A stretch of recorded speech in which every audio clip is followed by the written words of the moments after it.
If you want to help Myth Vision Podcast grow, you can join our Patreon. There are different tiers, as well as help out with PayPal. Thank you so much. Don't forget to like, subscribe, share, and comment. Dr. Price, Derek Lambert has a question for you. Derek Lambert does. And here's the question. We talked about Adam. Great questions coming in from people, if I say so myself. And, you know, this is a simple one. We've all heard it a million times when we were Christians, and of course, now that we're not. And those who are watching might be Christians too, but I have a few questions, and it's kind of a 2-for-1. The first one would be, if Adam is the first man of mankind, and of course his son Cain comes on, does what he does to Abel, and now he's freaking out because there's others who are after him.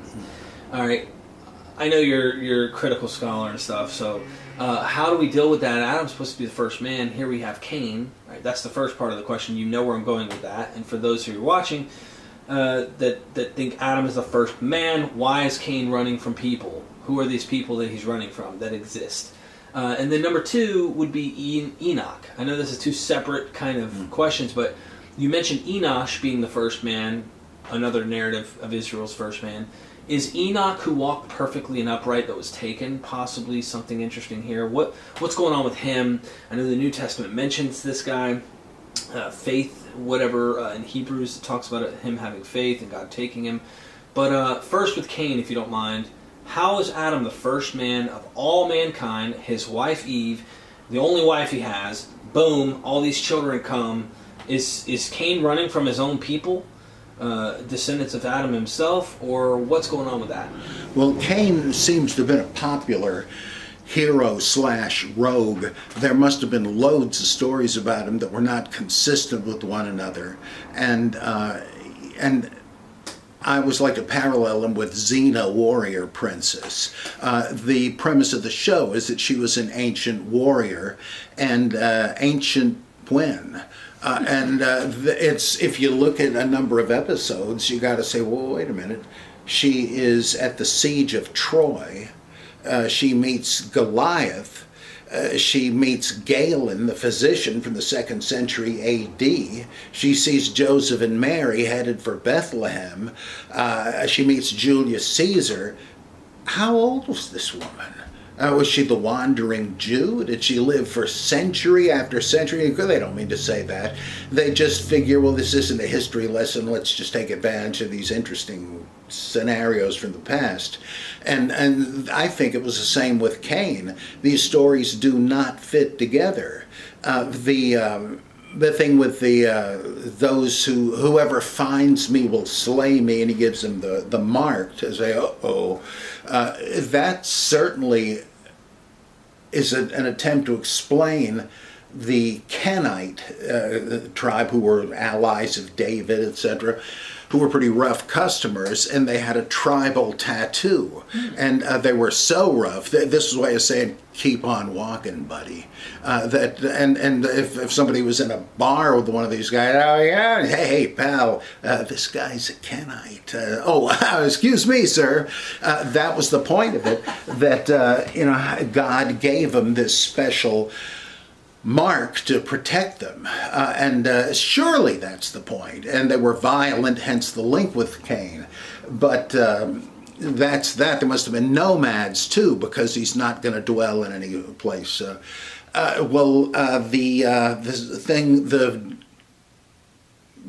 Their variant on the Romulus and Remus thing. Cain founds a city after killing his brother. And names it for his son. Same problem. Building a city for whom? This supposes that there was a well-populated earth, or region at any rate. It doesn't assume that Cain was the first one. And even the 2 that fit together pretty well, his killing Abel and his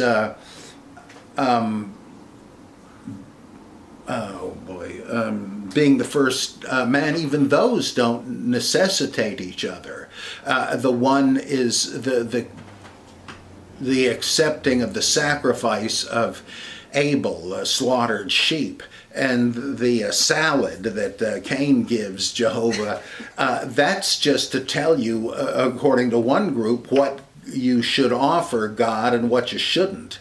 And Cain stands for the Canaanites, who were agriculturalists, so vegetables. Abel stands for shepherds, namely Israel. And so these stories all had different meanings and were said in different times. And so there's no contradiction exactly. I love to point this out. If it is supposed to be a continuous narrative, the Genesis writer is an idiot. And there's no reason to think that. It's pretty obvious what he's doing is just kind of a collection of what Cain anecdotes survived in his day. And they weren't consistent with each other, and he doesn't actually say they are, really. He just uses the narrative to connect them and include them all. I think you're right, because even if you try to harmonize, because that's, I think, what's going on, is the method of harmonization. When you're looking at Cain and there are others on earth, now you're trying to go, well, there weren't, because it was Adam, Eve, Cain, Abel. Where are all the other people? And there's like this harmonization connecting of the narrative, and I think that what you're saying makes the most sense, because when you get to Lot, as you've described many times, Lot's the last person on earth, or they think they're the last person on earth. What about Abraham? What about his people? And it's not like they're so far you can't find them. They're right across the valley. Couldn't he have gone and repopulated right there? Yes, so if you want to be literally It's because originally it was a world flood story. It was part of another version of the flood story. As there weren't anyone else. And the daughters of Lot are like Deucalion and Pyrrha in the Greek flood story. Everybody is killed except the two of them. And they repopulate the earth. And so, it makes sense once you connect the dots in this way. The reconnaissance mission of the angels at Sodom and Gomorrah, that was part of a Greek story too. Zeus and Hermes are going around seeing how wicked people really are. And if they're bad enough, they're all going to get it, and they do. Well, if you put that together with Lot's daughters, you got a consistent parallel with the Greek myth, and that's clearly what happened. Russell, come here. Shout out to our boy. Now Enoch. Sinless, 365 years old, hint, hint. Mm-hmm. Weird number there, my friends. And then he's taken. So death reigned from Adam to Moses, and yet supposedly there's this sin concept in Romans that brings us up. I know that's out of the context of ultimately here what's going on, but there's this harmonization, like in the systematic approach that I'm trying to point out, is that how's he perfect? How's he sinless and being taken, and death supposedly reigning here? Oh, well, because he didn't sin. If he was perfect and righteous, he was the exception to the rule. Okay. And so he needn't die, and he didn't. But that's it doesn't actually make that connection, because, of course, Genesis doesn't say what Romans says hundreds of years later. Originally, and you touched on this, the 365, Enoch is yet another sun god. And there's several of them in the Old Testament. Esau, Elijah, Samson, Moses, and so on and so on. Well, the big clue is that his lifespan of 365 years, that's the solar calendar. And just need to look at the several Enoch books written centuries later. They're in the pseudepigrapha that make it clear that he was associated with that calendar. Big debating matter back then, which lunar or solar calendar. And the going up into the heavens and walking with God means that he is the sun who rises to the zenith and who walks with God around the firmament as the sun travels. It's very much like Apollo, because think of how does Elijah ascend into heaven? Aboard a fiery chariot. That's Apollo. Okay. I'm thinking the sun. But yeah, Apollo was the sun. Yeah, he was the sun. And then his Apollo's son, Phaeton, steals the keys to the car, and he tries to make the solar circuit, but he can't control the horses, and down he goes. Interesting. So maybe on that note, and we'll close out with this on Hebrews 11. He's talking about now faith is the assurance of things hoped for, or the old school method. Faith is the substance of things hoped for, the evidence of things not seen. For by it the men of old gained approval. This is trying to explain prior to the law, I think, is what Hebrews is trying to say prior to the Mosaic covenant. By faith we understand that the worlds were prepared by the word of God, so that what is seen was not made out of things which are visible. By faith Abel offered God a better sacrifice than Cain.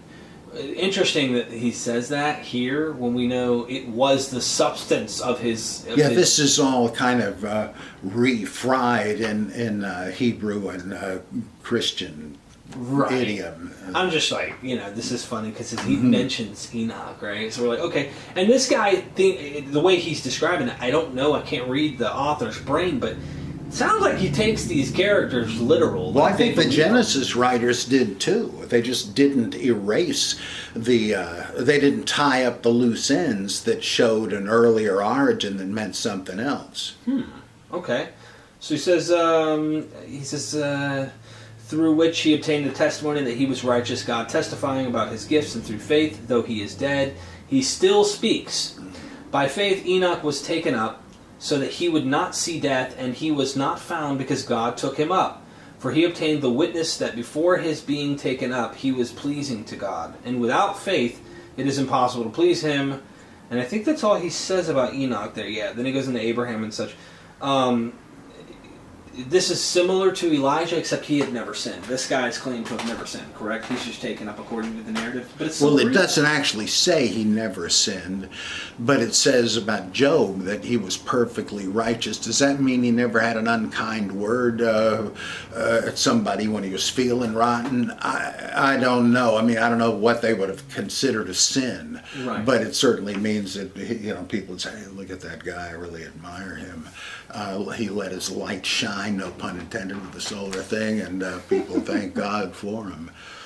Death. I mean, he didn't die though. Did Elijah die though? No, he was taken up in the fiery chariot, and that's why you got this truckload of rabbinic anecdotes and folklore about Elijah returning to the earth periodically to help people out. And a lot of people thought the same with Moses, since Deuteronomy says God buried him and nobody knows where. That kind of suggests, and you find this in both Philo and Josephus, that he didn't die. Interesting. God brought him into occultation, as the Muslims would later say about the hidden imams. He took him up to heaven, and so people didn't see him anymore. But there are various rabbinic tales about God and Moses conversing in heaven, That's weird because that reminds me of the Mount of Transfiguration. It's exactly. Wow. And I don't know if I'm putting too many... anyone who's watching this should feel what you and me are doing right here. I love the Bible more than I ever did now, Elijah and Moses are on the mountain talking. Because they're available. They're still alive. Interesting. This is fascinating. So I've never thought about this like this. If you haven't, comment down below and tell me what you think. This is great, Dr. Bob. You're a treasure. Anyway, I'll shut up. Please continue. In the book of Revelation, it says that the two witnesses are Moses and Elijah. But in a whole bunch of other ancient Christian apocalypses, they have the two witnesses, and they're always Moses and Enoch. And that implies at least that a variant version that they had, or their own calculation, suggested that at least that they got the point, that these guys had never died, because it's more clear with Enoch than with Moses, but it's the same point. They were still available. Now they died, but they were raised from the dead in Revelation. But it all works out, because the apocalyptic comes from the scribes, and they were the kind of guys that would make these connections, so it really fits. Boom.